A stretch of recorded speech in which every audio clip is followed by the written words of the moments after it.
Hey, Adam. Yeah. Check it. Oh. Just the one chord then? Yeah.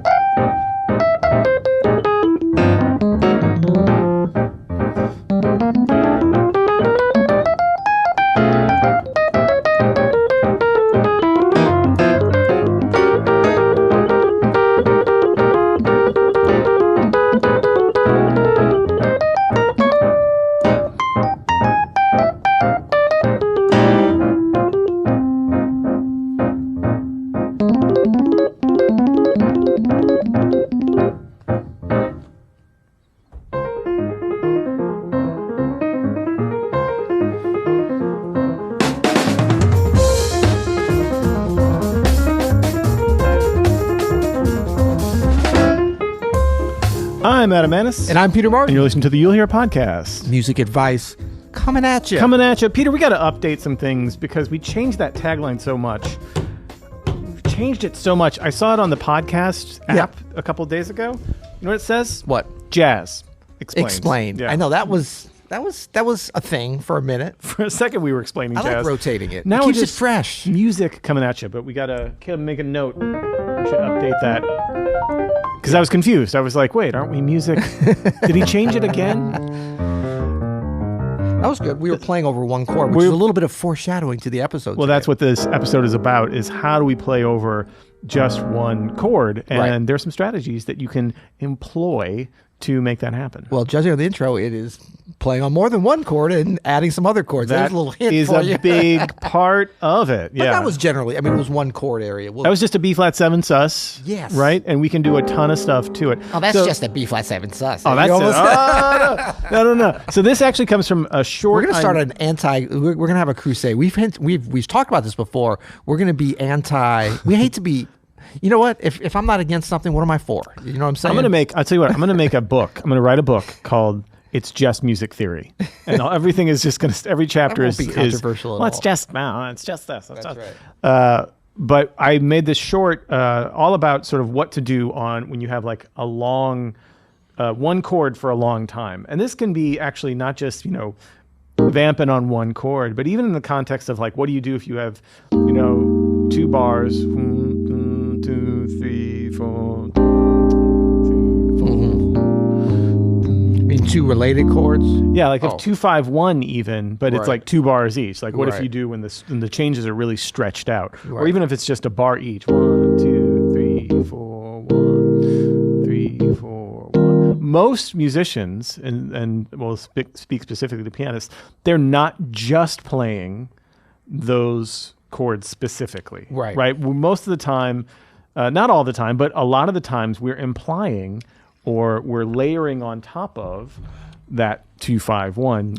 Which isn't now we're talking about functional harmony. That's not just like some kind of modal D7 sus or B flat 7 sus, indefinitely, but really what to do with these sort of like long form changes. It can work for things like the B flat 7 sus, as we just showed. Yeah. And I think it's a really fun topic because to me, this is like when good players go to great. And I can see it in some of our students at Open Studio when they sort of figure it out that they can really add layers of harmony on top of the harmony that's given to them. Yeah. Their playing goes from good to great.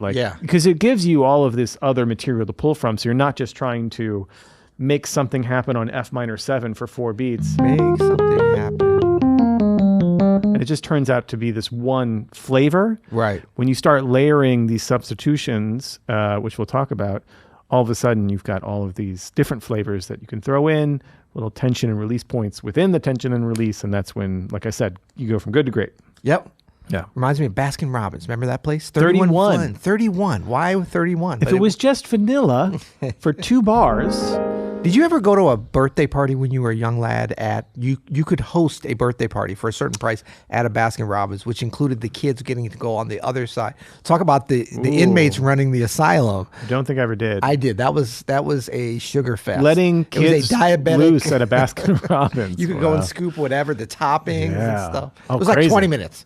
It was like 20 minutes you had. And it's then like a game show. Comatose. Like they said, it's like a game show. Like you win on Wheel of Fortune, right, and you get 20 minutes in the Baskin Robbins. Right. But we're going to give you that kind of access to some ideas over just seemingly one thing that you do. Because I think the idea is, the way I like to look at this is kind of, you talk about good to great, it's just kind of like next level going with your improvisation from just improvising over one scale, one chord, one area, to being able to improvise potentially a whole nother set of chord changes or a whole nother harmonic zone, or maybe it's just a rhythmic or melodic zone, but like you're putting something on top of something else that's happening. You know, it's like you're reading the score and there's just one instrument and then and it just has a rest and then something else happens on top of that. But this still keeps happening, right? But we're doing that all at the same time. Now we have a great opportunity as pianists to actually sometimes do that separately between the hands, link them up, abandon the left hand, 3 zones, whatever. But the idea is, from a conceptual standpoint, I think, is you are improvising, you are creating, you are, putting some turns to the journey, to the story, while the underlying harmony stays the same. That's kind of next level in terms of improvisation. Because we always think about improvisation as primarily like melodic storytelling over a set of changes. And maybe that's just one chord for a period of time, maybe it's for the whole thing, or maybe it's like 2 chords, like So What or whatever, but it's like, okay, improvise on top of that. Well, what about if you could improvise a whole nother structure, at least at times, on top of that, and melodically and rhythmically, of course, improvise within that zone instead? Yeah, that's exactly right. What would that sound like? Luckily, it doesn't have to, like, when we're talking about layering other harmony over chords, I think, if you're not familiar with this, you might be thinking, oh, that's going to be like playing outside. Right. But taking it out. Actually, it's not at all. In fact, it's going to sound very functional. And in fact, I forget who said it. Someone said everything is just the one, right? Everything is just delayed back to home. That's just the one. That's the name of my book. It's just the one, which is true. So if we're in the key of E flat here, which I'll use, right? The first place we want to go, we want to use really that magical circle of fifths to our advantage, right? So the most standard version of harmony that you can get is 1-5-1, right? Ever heard of it? And that 5 is just our sort of first primary way, one of our primary ways to go from the 1 5's just a primary way. It's just a primary way, right? And so when you have something like a 2-5-1, this is actually, a 2-5-1 is what we're talking about here. This is taking it, again, a step further. You're not actually going another key circle away, but you're taking that, basically your 5 chord, if you think about it like this, and this will be very reminiscent if you know anything about like Barry Harris's family of chords. But if you take this B flat 7 and you move that 3rd up to the 4th, right? And you move the root up a step, right? Now you got a little F minor 7, right? And so it's this whole, 2-5-1 is that it's some things moving and some things staying the same throughout. So the 2 is actually, you are already suspending that 5, which is you are already suspending the 1. Right? You just keep taking steps back. And you can even hear it. You can hear when you put the root of the 1 and totally. That's the 2. Right. That's the 5, same voicing. Sus. So a 2 chord is really just like a 5 suspended, and you're suspending the root. Yeah. Up a 5th or down a 4th, and you're suspending the 3rd up that half step. And the 5 chord is really just the 1 suspended, right? You're suspending the 3rd up to the 4. And I love this idea of... And the 1 up to the 5th. Like, everything is just, you're taking it, around, suspending everything and resolving it. And I love this idea of, raising up the thirds, because like, the thirds is sort of like that basic building block. We have many different ways to like break down the diatonic, E flat major 2-5 that we're putting this 2-5-1 with now. But when you look at the thirds, major, and not even major thirds, just diatonic thirds, that's the foundation of triads. That's right. When you stack another one. And that's where all the interesting stuff is built off of, Exactly. Go up to the 4. It's just stepwise movement. Right. All of this stuff is really stepwise movement or fourths and fifths, right? The very basic function. Okay, so let's take this idea with those two. Of the 2-5. Now, if we have, let's say, just a lot of B flat 7, right? A whole bar of B flat 7, instead of just playing B flat 7, if we're a pianist, right? Pianist. A pianist. You're not going to really make it a true 2-chord because you don't want to mess with the bass player too much, although you could and see if they can pick it up. Depends on who the bass player but is. you can sort of put this F minor 7 over the B flat, right? Thinking about it like that. So this is really a B flat 7 sus, right? But really what I think about this is some kind of F Dorian over that B flat and then the B flat. And this is all over, like if you had a bar of B flat, 1, 2, 3, and 2 bars of B flat. And then we resolve it. Maybe it's just 1 bar, 1, 2, 3, and that kind of thing, right? So instead of just, you add that sus, which I'm really thinking about as like an F minor, like a 2-chord over the B flat. Now, if you had 2 bars of that B flat 7, you could take it a step further. Just like if you had an F minor 7, now you can go back another step in that circle of fifths. Party time now. That E diminished, right? Or that C7, you're adding that dominant. So you can do that over a B flat as well. If you have a lot of B flat, you start sus, you do that E diminished, which is like the 5 chord of the F minor, right? It's like a C7 flat 9, back to the sus, and then finally the dominant chord. Yeah. And then that is, I think, a surefire way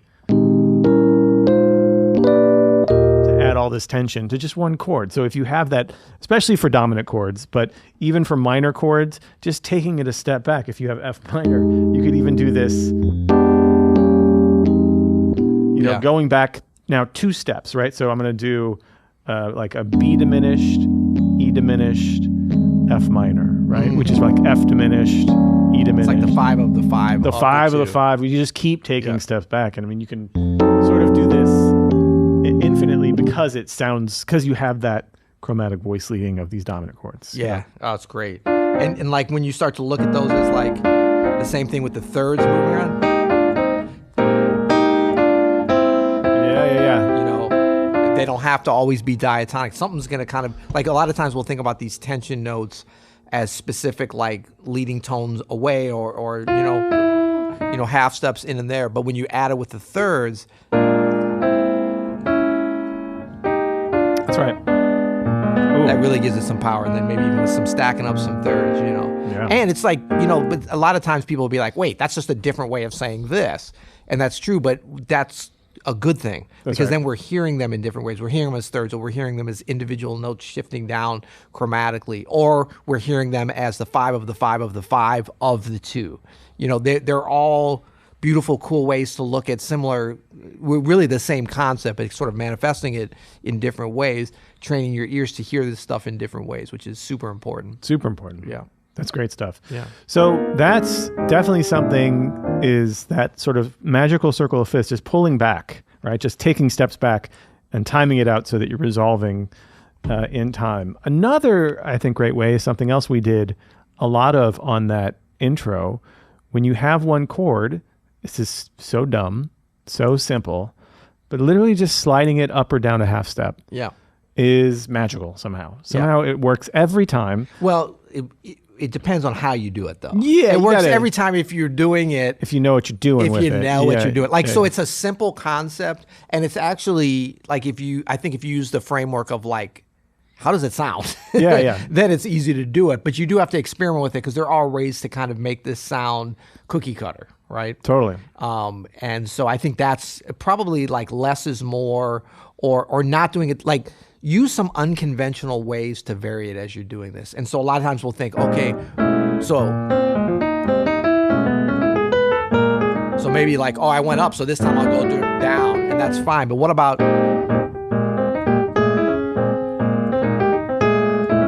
So you could go and do it again. I'm just doing it rhythmically at a different place in the bar. That's right. A lot of times we'll think like with these kinds of things, we get stuck on harmony and melody, but like rhythmic and rhythmic placement of it can be just as much of a variable. We've got all these different levers that we can push and playing around with it. And the rhythmic stuff is fun, like where it's being placed, because it's generally easier to get into a place where you will start to kind of vary it based upon what you want to hear. Mm-hmm. Quicker than the harmonic and melodic stuff. So like you could come up with a simple melodic thing, but then to actually develop that takes a little bit more time and sort of musical attenuation. Patterns can help. Patterns can help, right? But I mean, like you could take some kind of theme. Yeah, but I mean, for me to really start to change it up, like rhythmic is the easiest entry point to actually do it, I think. Yeah. And it's important. And it's just another kind of element and lever that we have to mess around Works with. on pretty much any chord. Better on dominants and minor probably than like a major tonic, but it can work on a major tonic as well, for sure. Right. Anything works on anything, honestly. If you are using your ears and it sounds good. Right. That's really all that matters. Yeah, and I think too, I was just thinking back, kind of a combination of these things. It could certainly be rhythmic, or I'm thinking more harmonic, but is like finding, because you talk about major, it's very different than dominants when you're sitting on them. But finding the tension points, is really important. On dominants, that's a little bit easier maybe to do that, because so even if it's a sus like this. Like we know if we shift that up and then that down, that's going to give it some tension and take away. I mean, dominant chords have tension, but when you go sus, they have a little bit, or blues, they're kind of a resting point. They're not feeling like they're going somewhere else. To me, they feel more like a major chord, like they want to be somewhere. Yeah. So like over a major, we could be like, where's the tension? Like the Lydian can kind of be a tension. Totally. Right? Yeah. But the fourth can also be a tension. It's always going to have some tension because it wants to go down to there, and that wants to go. But what about just playing around with those? The Lydian can be a point of tension to resolve. So if you have a major, and you're just going to play a regular major 7. Yeah. Going to that Lydian can definitely be a way to get out of your head on that. You can go back. Right. Too. Same thing on a major, going to, like if you have a major tonic against C major, going to the tonic diminished. Right. And then, the tonic diminished, so C diminished, and then resolving back to C major. And we're still staying over the same chord. Still, this will all be just C, right? Yeah. And then the triadic stuff. Yeah. So.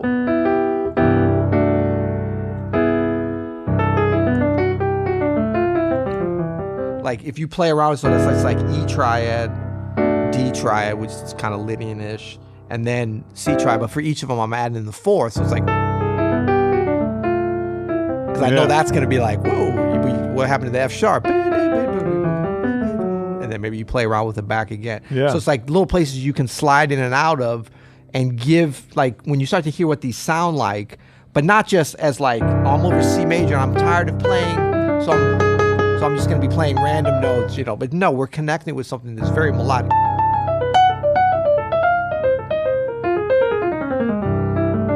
Yeah. Is that legal? If you have, especially on a major chord too, you can use a similar concept, but letting sort of these chromatic things help you. So like sort of the bassy thing, the Oscar like Peterson create a progression over it. Right. You could also do something like off the fifth, right? So with that bassy thing is obviously like a C major, D minor 7, E flat diminished, back to the C major, and you can go back down. You hear Oscar Peterson do this. Just using that as a way to resolve on itself when you have a big stretch of one tonic chord. Yeah. Another one I love on tonics. He go through like 30 chords on like the first 4 bars of a blues. Yeah, he can do that. Or even just one dominant chord. Adding the dominant. I love that. He'll just throw in here's the dominant wherever I want to add it. Sounds great. Yeah. He'll go to the 4 chord. Yeah. And add the dominant to that and go back. I love that stuff. Sucker for it. Another good one is from the 5th.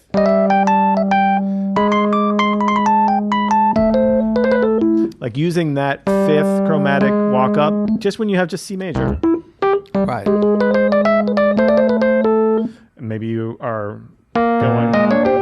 Yeah. You can keep going with it. You know what? A lot of this is just to give you this is really just like all the different diatonic places you could go over C majors. Yeah. Secondary dominance, essentially. Yeah. This is just an Adam Manis 60-second short on YouTube. That's all it is. All right. Well, that's what we're going to do next. No, but this is so much fun. I just encourage you, if you haven't worked on this, it's a really fun thing to work on. Take one chord, take a minor chord for 4 bars and see if you can, again, take these steps back with the circle of fifths, see if you can do some chromatic movement, see if you can do this sort of melodic, diatonic triad movement that Peter's talking about. Really just experiment with getting different sounds, so it's not just one minor chord and all we're doing are the things we do on minor, but like you're really using all these tools to create tension on that chord. And you can go through every chord like that, and it's a really rewarding experience, I think. Super. So why don't we both give, I'll kick it off, which will give me a great advantage. Give an example of like recording or a tune, or maybe even a tune that's recorded of this kind of playing. Not these specific examples, but of like playing over one chord, really successful navigation of So the first thing that comes to mind is in a sentimental mood, okay. right? So it starts off with this walk down here. It's just all just D minor, really. But this is what, right? We're adding tension to this D minor sound. That's to the 4. Yeah, totally. And it does it again on the 4 chord. Yeah. I think In a Sentimental Mood is a perfect example of that. But really any, you can think about too, well, you give me one. I just had one and I was spacing on what it was. I was thinking, how they play on, what is it? Oh, yeah. Perfect. Yeah. Flamenco sketches. Yeah. And it's real subtle, like, because, sometimes when people play this, myself included, it's like you can really, it's just C major, right? For those first, 8 bars or 16 bars, whatever it is. And there's a lot of tension in there, especially like the way, and not a lot of, there is tension in there, but it's very subtle, the way Bill Evans, and it's very much based upon those leading tones, 4th to 3rd, major 7th up to the root, certainly the way he's voicing them and everything. But the way that Miles plays over, the way everybody plays over those chords, because they're not always varying from, C major. In fact, Miles, I don't think hardly varies from any of the chords. He's using, of course, texture and timbre and all these different cool elements. But when they do, because it's always a where are you coming from, where are you going situation, when they do vary off of that diatonic thing, it's super wow, exciting, because it's so paced and patient the way that they're improvising over it. But I think that's just masterful one chord playing, and there's just 5 chords in that. Yeah, we could use Maiden Voyage as another example. So you hear both Herbie and Freddie imply this kind of moving that tone around and then changing the scale that they're playing. Yeah, and that's just the suspended 4th is the main one, and they'll use that sort of movement. The sus up to the sharp 11 That's and right. down to the actual 3rd. Sometimes even, I think, diminished. we'll do a diminished thing. Yep. Yeah. But that's just, again, creating tension using these sort of functional things. Yeah, that's great playing on that. Oh, man. One chord playing, specifically. One chord playing. But anytime you hear anybody do, on a 2/5, that is what this is. Which you hear all the time, or this thing. That's just what this is. That's just adding that 5 chord. And then is it? That's melodically what this is. Yep. Right? You're adding in. Yeah. You're adding in elements. You're borrowing a couple of elements from the 5 chord. Yep. Right. Essentially, it's just. But again, following that melody down.